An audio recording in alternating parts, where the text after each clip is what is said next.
Hello students, welcome to Edupedia World. My name is Shivam Mishra and today we are going to discuss the solutions of Chemistry 2014 JEE Advanced Paper 2. The paper code which we are using is 8. Okay students, let us look at the second part of the comprehension, that is question number 12. It says that the experimental value of D is found to be smaller than the estimate obtained using Graham's law. So if you remember, we had just calculated in the previous part that D is equal to 16 centimeter, and D was the point where the gases were meeting for the first time, and then we have been asked this is due to, and 4 options have been given. Let us look at the options one by one. Option A says larger mean free path for X as compared to that of Y. Option B says larger mean free path of Y as compared to that of X. So now if you look at the formula for mean free path, it is RT upon root over 2 pi d square Na into P. So briefly I'll explain the symbols to you in this formula.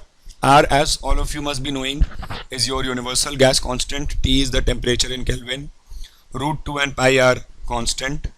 D is one important thing over here. It is the molecular diameter. Okay, D is the molecular diameter over here. Na, as you all must be knowing, is your Avogadro constant, and P is the pressure of the gas. Now the options A and B says that the mean free path for X is more than that of Y, and option B says that the mean free path of Y is more than that of X. Now if I take you back to the question, some very important data which has been given to the question is that take X and Y to have equal molecular diameters. So since the molecular diameters are equal and they are in the same container and temperature and pressure are also same, so T, P and molecular diameter D, all these quantities are same. So it is now simple enough to judge looking at the formula that the mean free path for both X and Y are going to be same. So obviously option A and B are ruled out in this scenario. Let us look at C and D. C says that increased collision frequency of Y with the inert gas as compared to that of X with the inert gas.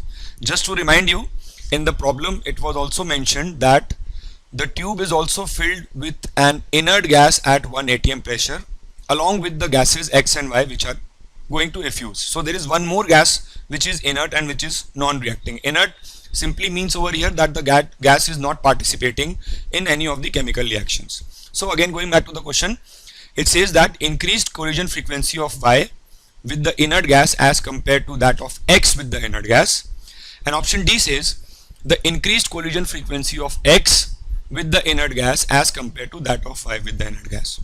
Now see, basically what is going to happen from here is that if there was a perfect vacuum in the container, if there was no other gas present, this D would have been found to be exactly 16 centimeters, the value which we have estimated using Graham's law.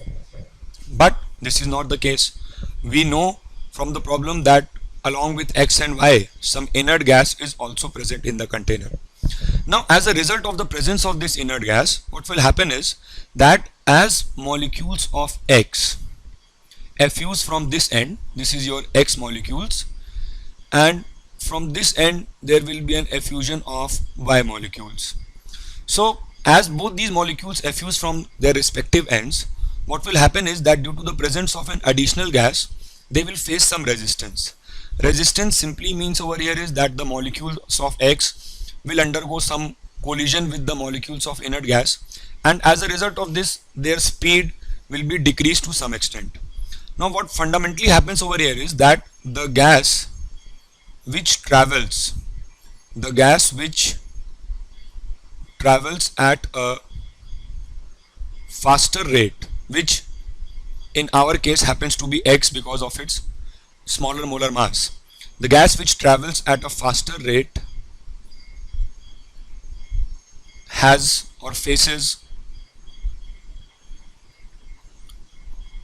more resistance. Okay, what do we mean by resistance?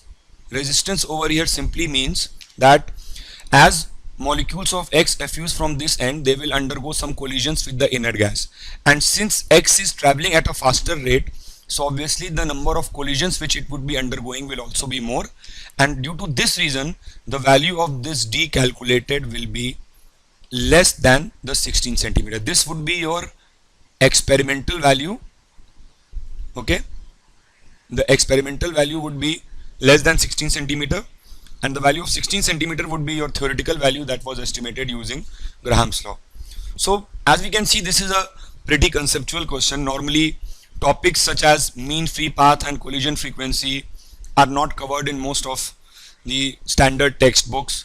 So this is one very important question into which IIT has been venturing in recent times. In fact, in the present IIT JEE of 2016 advanced, there was one more very good question on mean free path. So in case you are not familiar with these topics and you are not very comfortable with the concept of mean free path and collision frequency, you can watch my videos on Edupedia Solution website, which I'll be uploading very soon. These are very important concepts, and I think that any aspirant who is a serious contender for JEE Advanced must be familiar with them. Thank you.